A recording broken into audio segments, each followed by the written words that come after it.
And not only is that a huge waste of time, but it's no fun, it's unproductive, and most likely you're applying for jobs that you don't want, and you're not going to find a job that actually has the purpose and has the impact that you want. So what I'm trying to do today, and the purpose of this workshop, is to provide an antidote to this, to provide more insight onto how to avoid taking 200 applications and 20 interviews to get a job, and how to find a job that actually has purpose and where you can have a positive impact. And how do I know? I mean, why am I the one leading this? Well, some of you know, but when I was in university, I really kind of sparked a passion for sustainability while traveling, and then brought that back and started to invest myself and work in sustainability, because I realized no matter how much you do as an individual, you're still spending 30 to 40% of your life, the hours in your days, at work. And if you could use that time in a productive way, you could have so much more of an impact. I could have so much more of an impact than if I were to have a job and then try to reduce my impact at home. So I looked into jobs in sustainability where I could have an impact. This ended up, through various different ways. I ended up working for Tesla, and I applied to them online, but used a lot of the tactics that I'm going to talk about in this presentation, and ended up finding this job that had a huge amount of impact and that I loved, and set me up for a lot of future success because of not taking this traditional route of application. But that was 2 years ago. More recently, I've followed a similar process, and in the last month, I've gone through the process of actually finding a job in sustainability with a direct impact, because 2020 was a hard year. I've been working on starting a consulting business, but consulting is often the first thing that gets cut when it comes to general kind of projects and entrepreneurship. So I've been looking for new ways to have an impact. And so I've recently actually gone through this process, and just as of this week have been offered a few jobs. So this kind of, I think, qualifies me a little bit to talk about this. And if you have any questions, feel free to ask me throughout, but I'll just jump straight into it. The point of this presentation, finding a job in sustainability with an impact in fewer than 200 applications, skirting the usual system, the traditional route, by making a connection. That's really what I want to talk about today, and I'm really grateful to have you here for this workshop.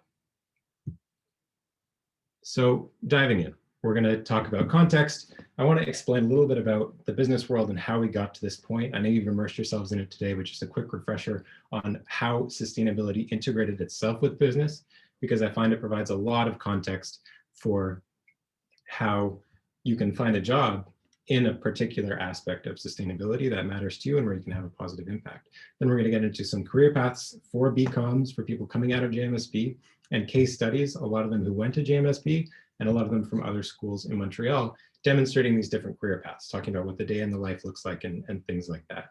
Then we're going to get a little bit more into the details and talk about the skills that you'll need to find a job in sustainability, how to actually find a job and avoid going through all those applications, and what you can actually do tomorrow to get started. So with that in mind, we'll just jump straight in, and we're going to start with a question. So if you open Slido, I'm now going to turn over to our first question here, and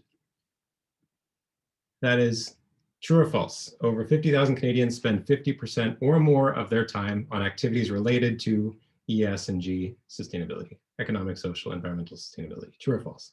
Just submit your questions. I'll let you do that for a second.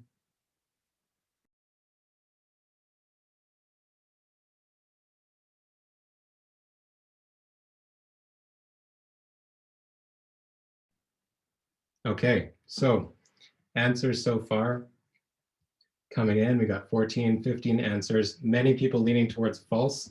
We've got 69% of people leaning false and 31% leaning true. I'm curious to think why you think true or false, but the answer to this question is true. Over 50% of Canadians work in environmental, social, and economic sustainability, and this number is just growing. So the opportunities are out there, and now we're going to talk about how you can actually find yourself in one of those opportunities. But first, how did we get here? Why do these jobs exist, and what does this landscape look like? To take steps way back to the Industrial Revolution, business, as we know it, has always had a significant environmental impact. Ever since they started using fossil fuels, increasing the scale of production, increasing globalization, we've started to have massive ecological and social impacts, which we've talked about all week, so I won't really get into. What started to happen and why this has begun to change is that in the 40s and 50s, the science started to catch up and pay attention to the negative impacts that business was having. We started to measure more data in our environment and about how chemicals and biodiversity are changing. And a couple key people took this information and launched some public movements. These movements turned into companies. Like you think of a Patagonia, you think of a Tesla, and Interface Carpets is an early example of an outspoken innovator on social and environmental sustainability. Companies that before these terms even existed were integrating purpose and impact into how they do their business. And these companies, a lot of them are still around today, and the numbers are growing like crazy. B Corps are a perfect example of this type of business. Those companies woke the rest of the business world up to the fact that there is a case to be made, there is work to be done from an ESG standpoint, and businesses can have a positive role in sustainability. So the wider business world starts to take action. This looks like large companies creating sustainability departments. This looks like government programs incentivizing change, and customers actually increasing their expectations of a business's social and environmental impacts. This also turns into investors, like we just talked about, funding sustainable businesses, and nonprofits connecting and working with the business world to connect them to impact. But what does this mean for the actual job landscape? This is where we kind of get into the details of it in our presentation. And these groups that I've just talked about are now some of the key areas where you can choose to work and have an impact. One, sustainable innovators. So you think of a company like Tesla or Allbirds or 10 Tree, where you can't divorce the company from their social or environmental mission. These companies are all over the place and are springing up increasingly. And they're a really interesting place to work. I know because I worked at Tesla, and it's incredibly powerful to be part of that environment, but it's worth noting that those jobs often don't have sustainability titles. You'll be working in a cool company with a purpose, and it's very meaningful and usually have great teams, but they don't have very many people with sustainability roles because those roles are just integrated into everybody else's. Then where you start to see more opportunities for work are in responsible companies. So you think about a company like Bell that'll have a team of people working in corporate social responsibility or sustainability who are tracking metrics, who are making commitments to net zero goals by 2050, who are publishing sustainability reports, who are engaging their stakeholders. There are a lot more sustainability titled jobs in this area. Then we have all of the ecosystem that springs up around these businesses, which is services, companies like consultants, which we often think about in business school going into sustainability consulting. You think about technology providers, and also investors, people on the funding side who are tracking sustainability reports and building funds around ESG and sustainability, and people who are directly engaging and investing in sustainable businesses. And then finally, the sector which makes up a huge portion of sustainability jobs, especially in Canada, is the nonprofit and government sector. So you think about a WWF and Nature Canada, they engage with corporations to help connect them to the positive impacts that they want to have to integrate into their core business model. So that's kind of the modern landscape of where jobs often exist. And obviously it's not exhaustive.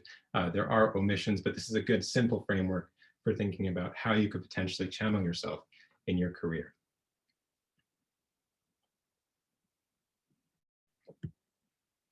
From there, so what does this actually look like if you're in business school looking for a path, looking for a career in sustainability? Well, first of all, we were talking about how investors are paying attention to sustainability. One of the big roles is on the ESG side, working with large funds, working with pensions, working with investors to integrate environmental and social and governance data into how they actually make investment decisions. If you have finance, accounting, management, economics, that kind of background, this is probably where you'll end up and what is probably the most interesting to you. Then we have service providers, sustainability consultants, tech companies. These are for people with all kinds of backgrounds, marketing, IBUS, HR, management. This is a good place for you to go if you enjoy engaging with companies, sitting across the table, working on actual projects, and helping companies meet their sustainability goals. The third option is the responsible company. And so this is, you think about B Corps, you think about companies like Allbirds, 10 Tree, Lululemon, where sustainability is kind of built into how they do their business. You're not likely going to be working in a sustainability role, but you will be having a positive impact through the work that you do. They take all kinds of roles because they're just companies that need people with skills. Then you have sustainable innovators. And this is kind of what I've put entrepreneurs in, startup companies, businesses who are commercializing new technologies or developing new ways of meeting the needs of these larger businesses. And then finally, nonprofit and government, all kinds of people needed here as well. Marketing, accounting, management, human resources, BTM. What's often missing from the nonprofit side is that you have all these environmentalists and environmental scientists, and they need people with the organizational skills who can help actualize the impact that they want to have and connect them with the organizations who can fund their activities. So before we dive into some case studies of each of these career paths, I want to ask among the audience, which of these paths is most interesting to you?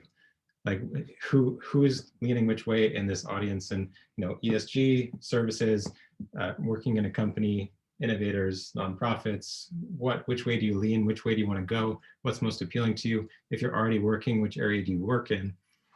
So far, there's a lot of interest for responsible companies, seeing over half, a lot in the entrepreneurship and sustainable innovator category, as well as lots in the ESG investor. That's 16 answers so far. Tons of questions coming in, tons of answers coming in. That's fantastic.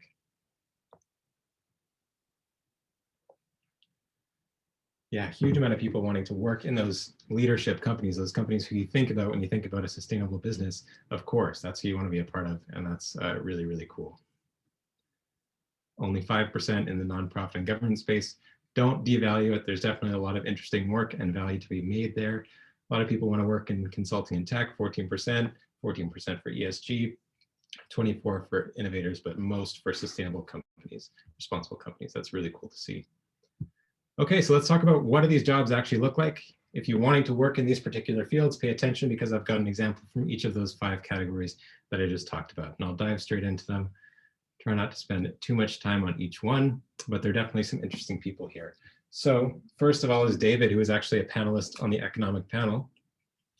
Pretty early in his career, he's about 5 years into or out of his master's in finance, but he started his career at the Bank of Montreal, just doing customer service. I think this is a really common job for people in the business world. Start doing some sort of mundane, low-level customer service job, and then use that to get your foot in the door in future opportunities. He earned his BCom and his MS and his master's in finance from JSEC.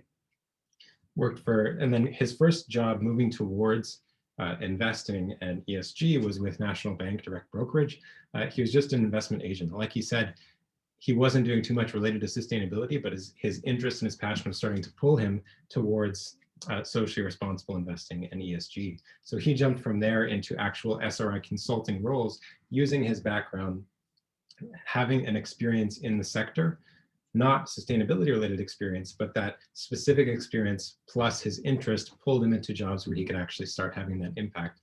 Worked in consulting at 2 firms, and then worked directly as an ESG consultant at Milani, which is a really well-known company in Montreal, before jumping to Manulife, where he's currently an ESG analyst. A day in the life, if you're doing ESG, if you're actually an ESG analyst and investor, looks like tons of meetings, internal and external, talking about quantitative and qualitative analyses, doing research, conducting and participating webinars, and just staying up to date on what's happening in the field.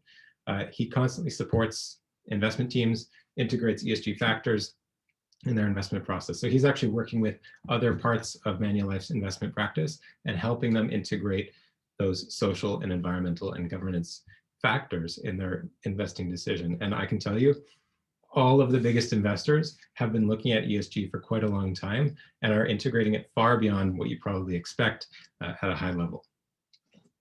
He's also developing a new fund for ESG related investments, specifically trying to avoid greenwashing and just generally engaging with companies. And he can see the impacts he's having sitting across the table from these companies. It's really cool to see. His advice to you, if you want to follow this path, communicate effectively the hard and soft skills you've acquired during your studies. What's your differentiator? What makes you different from everybody else? I can tell you it's very often a deep drive to have some good, but also you have to combine that with some hard skills. He really values the soft skills too, and ultimately stay up to date with the most recent trends, because if you're not up to date on what's happening in the space, you're not going to be seen as an expert in the field and won't be able to get those opportunities. Moving into the next one, Justine Carlone has just taken a job as a sustainability consultant at KPMG. So she's doing the work of actually engaging with companies on their sustainability strategies. She's a sustainability consultant, but she started her BCom at JMSB. She studied international business with a minor in marketing. And then she went straight into a master's in international sustainability management in Europe, which allowed her to get some internship. And throughout her bachelor, she did internships in marketing, student associations. She was engaged across the university. And she said that this is something that she highly values. I can also attest to being engaged, being an active participant in organizations like JSEC is a huge differentiator and will teach you things that you did not expect to know. From her master's, she went into a 3-month internship as part of that program for the UNEP Secretariat for the Convention on Biological Diversity, it's a mouthful in Montreal, and was working on communicating and mainstreaming biodiversity campaigns, which is pretty interesting. From there, she jumped into Deloitte Milan, doing sustainability analyst, and came back to Canada to do her current role. The day in her life, if you want to actually be a sustainability consultant at these large companies, she does a lot of benchmarking, sustainability strategy, and the performance of competitors along different ESG metrics, engaging with stakeholders, having workshops and meetings to discuss sustainability both inside and with clients, preparing and reviewing sustainability reports in accordance with all these standards, all those reports that companies put out every year. So many of them hire consultants to help them do that. And then doing more industry-specific projects. This is the stuff that I find really interesting, is working with an organization on how do we make sure our supply chain is actually transparent and they're actually following our codes? How do we organize and get everybody engaged in our carbon and climate neutrality strategy, or our no net loss for conserving biodiversity, excuse me.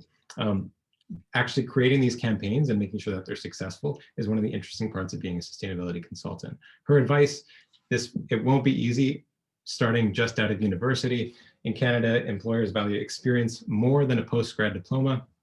It's a really important thing to know. Try to get that experience as early as possible. One of the things that I did differently was start working in jobs that didn't seem to have anything to do with sustainability necessarily early on, to build the hard skills and soft skills that will allow you to seem like a good candidate for a sustainability related job in the future.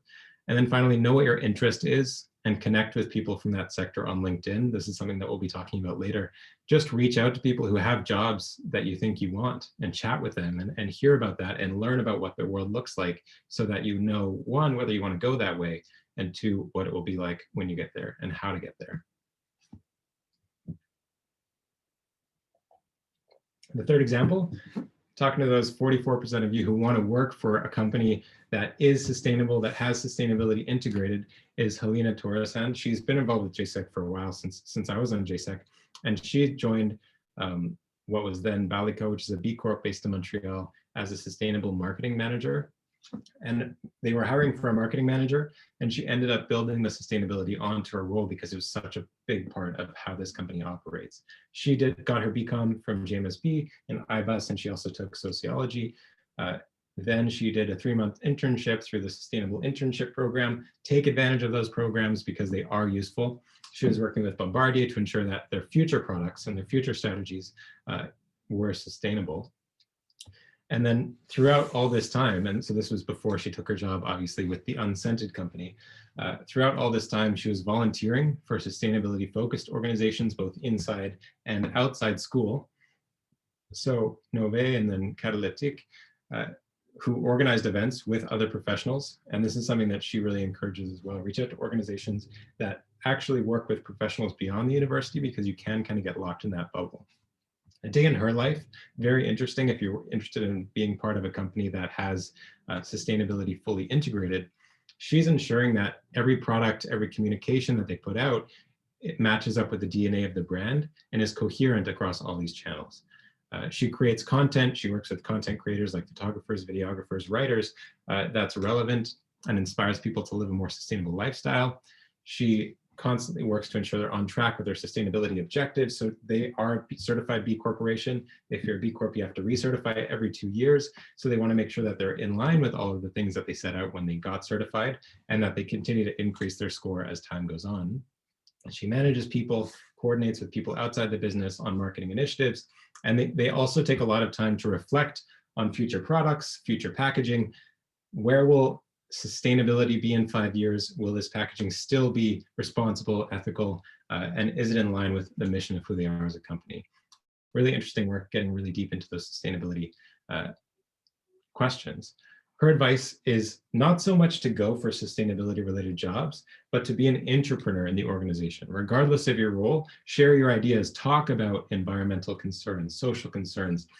Management tends to notice the people who go the extra mile and see the big picture. So you're hired to do a specific set of tasks, but if you can take things further and become an active contributor to who that company is, most likely you'll start to get a seat at the table and you'll start to be noticed. She also says, don't be afraid to take an unconventional route to get a job. The best jobs in sustainability and otherwise are often never posted. So this is something that we'll be getting into too, is how do you actually put yourself in place to get those jobs that aren't posted, and then choose the company, not the job. Good company will make you happier in the long term than your title. So I don't want to spend too much extra time on these, but I love digging into these case studies because they're all such interesting people and have interesting work. Thomas is the co-founder of Whatpack. They're a B Corp kind of certification coaching and consulting company. They're just helping companies work B Corp and purpose into who they are as a business. He started in communications, and as part of that program, did an internship with GSoft where he helped them become a B Corp. That right there, that job was not posted. He was reaching out to them and ended up having that discussion, and then got a seat at the table and got to help them with their B Corp strategy. That set him up with the skills to launch his own company, and they've been doing well even through the pandemic, helping businesses become B Corps. His day in life, since he's starting a business and running a business, he's constantly looking for new ways and ways to iterate on his service to help the clients improve their impact, and constantly asking himself and the clients how they could make their services better. Also constantly finding ways to get in touch with new clients through platforms and doing marketing and outreach initiatives like that. His advice is find ways to make yourself unique in the eyes of the company you want to apply for. Super key, don't just be another resume submitted online, differentiate yourself before you even apply. And for him, don't close doors just because your background doesn't exactly fit the path. This is something that I always recommend, and I think often people are hesitant to apply for a job that they're underqualified for, but you'll never get it unless you actually take that chance and apply. And if you followed all the steps to differentiate yourself, you actually have a pretty good chance. Finally, Eric Warner is the last case study before we move into the next section. He was the former president of JSEC when I was involved, and he's recently found a job which he absolutely loves in the nonprofit sector as a digital marketing coordinator for Taking Root, based out of Vancouver. He did his BCom at JMSB, studied marketing as a major, sustainability as a minor, was involved with JSEC as a director, and then as a president, was also involved in the Sustainable Concordia board. So reaching out into all these networks and making himself known, and also expanding his ideas and his both hard and soft skills. Throughout university, he was working at Evenco and constantly butting up against their both opportunities for sustainability and often resistance within the organization. So he learned a lot from that, working in a job that had nothing to do with sustainability. What his day in life looks like is developing assets, developing stories to communicate the impacts to buyers of carbon credits and funders of projects. He also does account management, so working with the companies who purchase offsets from Taking Root to ensure that they are getting what they need and that they're happy. Creating and executing campaigns for marketing to expand their reach, and helping to build a global brand in the forest and carbon industry. So tons of impact in the work that Eric's doing, and tons of opportunities to have good conversations with people and help accelerate that impact. His advice: pick a lane, determine a topic that's interesting to you, and immerse yourself, both physically, go to every event that you can and be part of teams, and digitally, join groups, participate in the discussion online, and put yourself out there. And find all the relevant organizations that you can in the field that you're interested in, and just absorb that information. So those were the case studies. We're actually going to dive in now just to make sure everybody's still awake and do a quick quiz on Slido. So I'm going to go into the next question here, and we will start the quiz. So open up your phone again. So first question: what percentage of sustainability professionals in Canada have a background in business or public administration? So how many of the people actually working in sustainability started in business? Submit your questions now if that's allowed. Should be able to submit your answer. Just type your name, join the quiz, submit your answers here. And we'll just move through these pretty quickly. So start answering the question, you click the number and then you hit send, we can get that answer.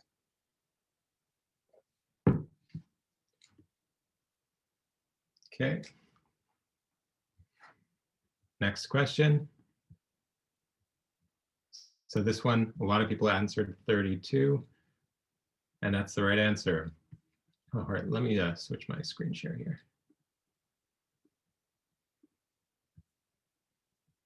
Next question.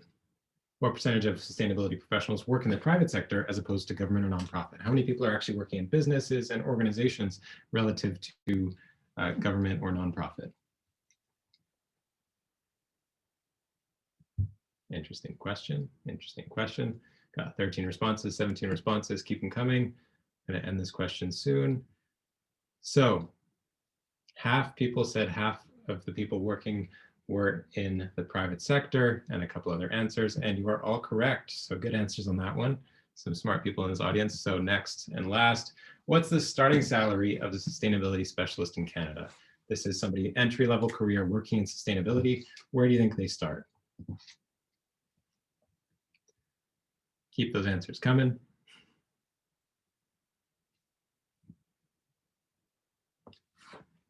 Okay, and the answer to this question, okay, we've got a lot of people hanging out in the middle here. Let's see who's right, 40,000. And so 50,000 is actually for people with slightly more either business experience or education, but the mean starting salary is 40,000 for sustainability related positions in Canada for non-scientists.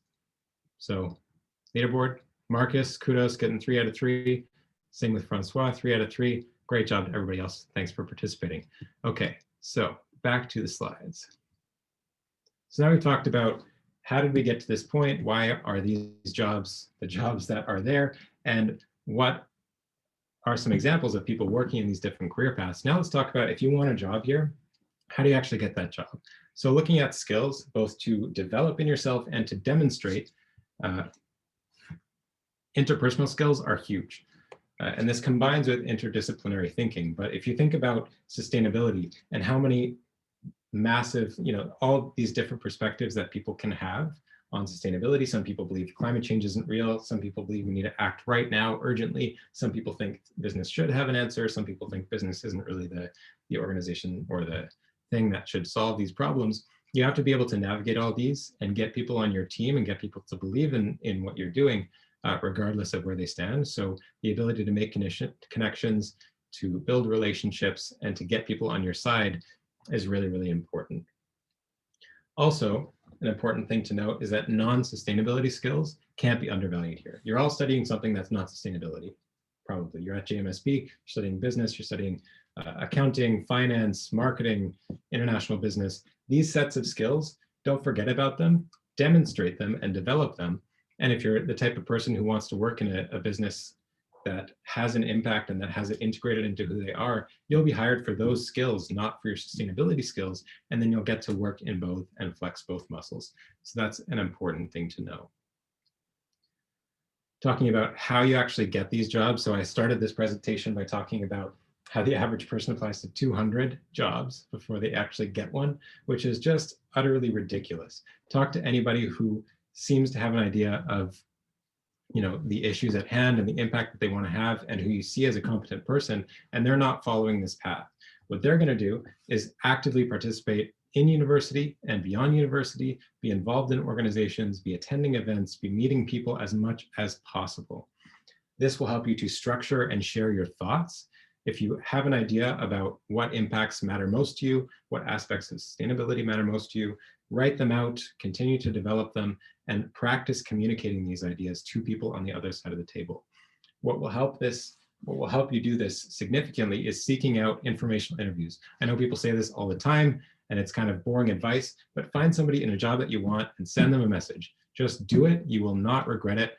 Somebody who I mentored is in the audience today, and he was completely transformed by having just a handful of conversations with people in positions that he looked forward to. So it can do a ton. And those connections are like an investment with compound interest. They may not help you so much in the next 5 years, but in 20 years, that person may become vital to a project you want to do or the success of your career. So keep that in mind and join every possible group, because those are ways to get those connections. The job that I was most recently offered was through somebody who I met by being part of Connecting Environmental Professionals, which is an organization across Canada that brings people together to have discussions about sustainability. Had I not gotten involved in that group, I would not have met Kartik, and Kartik would not have put me in touch with the leader of this company. And so that job, which has now become my future, wouldn't have existed had I not been actively engaged in all these areas. And same thing with Tesla, reach out to people outside of the application process and build a relationship at the company. And you're no longer one resume in the stack, but you're one of the people who is prioritized for at least an interview. And if you have an interview, you have a shot. So it's really important to remember that.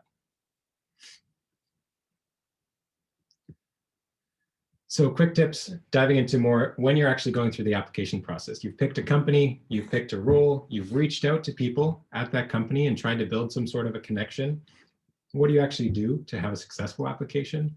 A lot of companies, you're still required to apply online. You're still required to go through those traditional channels because they're valuable. You write your resume, you write your cover letter, personalize it for that job description, for that organization. Don't send the same resume to everybody. It doesn't work. A good way to help do this and to help yourself reflect on that process is to use a resume reviewer. Something like JobScan, you can put a link to a job application and upload your resume, and it'll tell you what an application tracking system will score you on for that job. And it'll tell you you're using too many of these action words, change the way you phrase this section's unnecessary, it's very useful, do that. Don't forget to do that, it's important. More importantly, follow applications up. Sending the application is not the last step. Find out who you can talk to at that company, connect with them, reach out to them, and be almost annoying in how often you remind them that you've applied for this job, because it keeps you top of mind and it'll keep you being more likely to actually get that position. Finally, don't apply for jobs that you don't really want. I feel like this point should have been clear throughout this presentation, but I want to make it again. Find a company that you want to work for, a position that you actually want, go and connect with people, get in touch with that organization, and then apply for the job. The job application is one of the least important parts of that process. And if you're just spamming job applications, you will have a terrible time and probably not get a good job. So key takeaways from this, because I do want to leave some time for Q&A. Build connections, reach out to people, introduce yourself, have conversations about ideas. That will go very, very far. Career paths are non-linear. I showed a couple examples in the case studies of how people took jobs that weren't related to their field and ended up doing exactly what they're most happy doing. That's so common. Most of us will have, and this is a stat about Canada, 4 jobs within our first decade after university. So the first job probably won't be the one you want, or the one that is the best fit for you. And that's fine. Take the opportunities that come at you, and they will eventually take you where you want to go. You don't know what you don't know. Be active and informed. Stay on top of your industry, learn about the field that you want, pick your path, and become an expert in that field. Just stay up to date, participate, have conversations with people. It goes a long way. Be an entrepreneur. This was mentioned a few times during the panel and also shown in some of the case studies today. No matter your role, no matter your title, add sustainability to it. You might not have it in your title, you might not have it in your job description, but if you can get your ideas across and get people interested in them and demonstrate that you'll go above and beyond, you'll be able to have that impact that you want and start having a sense of purpose at work. And finally, demonstrate your passion. And this is something that I learned kind of early on in the days of sustainability. This field is unique. This isn't finance, this isn't marketing. People aren't attracted to those fields because they have some deep sense of wanting to have a positive impact and do something good for the world. In sustainability, every single person has that deep drive, that deep desire. Share with other people what brought you here, why you care about sustainability. Tell those stories and you'll build connections that transcend any sort of business relationship. You'll make good friends, you'll have people who trust you. And that goes a very, very long way towards both building a good career and having, a sense of community and a good set of friends in your life as well. So connect with people on that passion. If you can demonstrate it, people will reciprocate and you'll build good connections that will actually help you get those jobs. Finally, what do you do tomorrow? I just gave you 5 paths. Pick one and look into it. Generalists are falling out of vogue in sustainability. Very few people are sustainability specialists. They start to have very specific categories. You work in ESG, you work in sustainable marketing, you work in whatever. Pick a path and commit to it. It'll go a long way. Find someone in a job you want to reach out. Absolutely do that. I can't say any more about it. Join LinkedIn groups, join social groups, participate in JSEC, and connect with people, because those connections turn into work. They turn into successful projects. And I don't think I need to say any more about that. So yeah, the last kind of positive note before we go into Q&A. This is just one of my favorite quotes from Jane Goodall. What you do makes a difference. Every hour you spend, every project you do, every conversation you have, every product you buy makes a difference. And you have to decide what kind of difference you want to make. Use your time effectively, have a positive impact at work, and you'll continue to have that impact.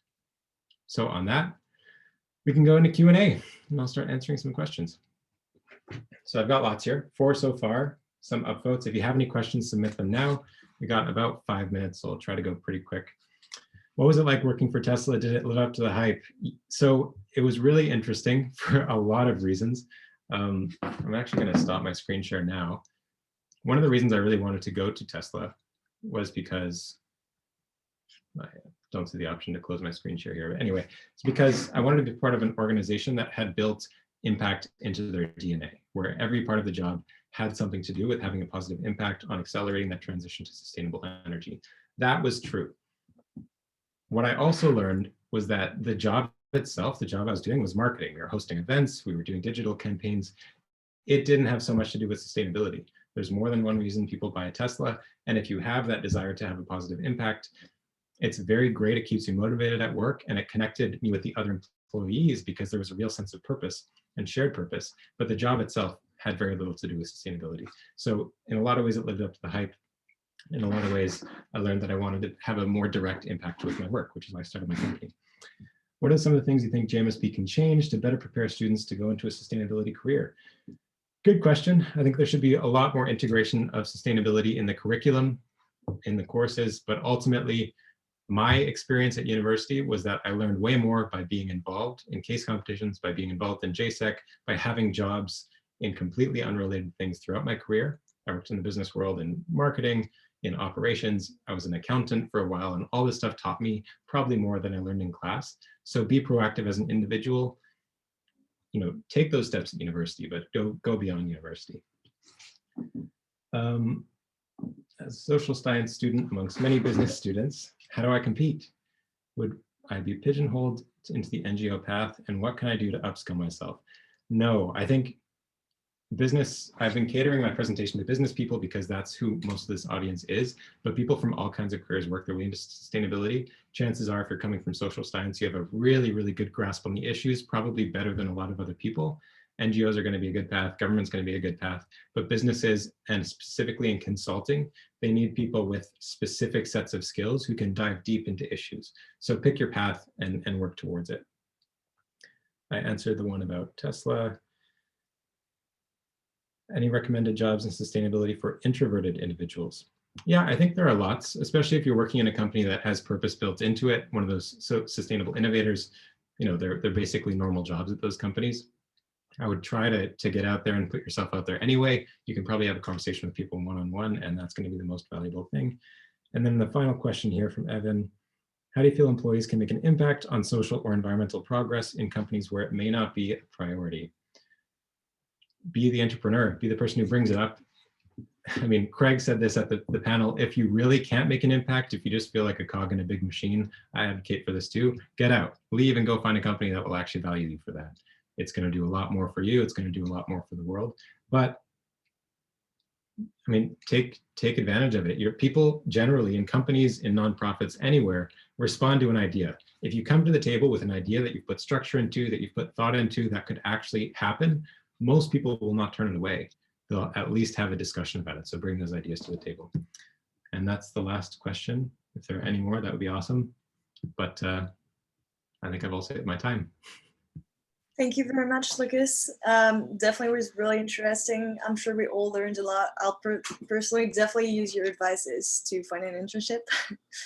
And now, guys, we're going to continue with our networking cocktail at 5:15. So if you all want to